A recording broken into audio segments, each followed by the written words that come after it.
നമ്മുടെ കനോലി കനാലിൻ്റെ തീരത്ത് സാധാരണഗതിയിൽ കാണുന്ന കാഴ്ചകളിലേക്കാണ് ഞാൻ നിങ്ങളെ ഇന്നും കൊണ്ടുപോകുന്നത്. ഈ കറുത്ത പക്ഷികളെ നിങ്ങൾ കണ്ടില്ലേ? ഇതിന് നമ്മുടെ നാട്ടിൽ എരണ്ട എന്ന് വിളിക്കും.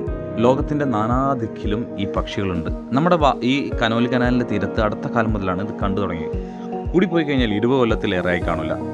ഇപ്പോൾ അതിൻ്റെ ബാഹുല്യം വളരെ കൂടുതലാണ്.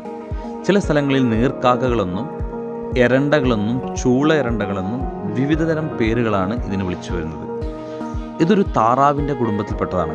കാലും കൊക്കും താറാവിനോട് സാദൃശ്യമുള്ളതാണ്. മുങ്ങാങ്കുഴിയിട്ട് നീന്തിപ്പോകുന്ന മീൻ കുഞ്ഞുങ്ങളെ പിടിച്ച് അകത്താക്കിയിട്ടാണ് ഇവരുടെ വിശപ്പടക്കുന്നതും ഉപജീവനം കഴിയുന്നതും. ഇന്ന് കണ്ട കാഴ്ച ശരിക്കും എൻ്റെ നഗ്ന നേത്രങ്ങൾക്ക് വളരെ മനോഹരമായ ഒരു ദൃശ്യാനുഭവം ഉണ്ടാക്കിയത്.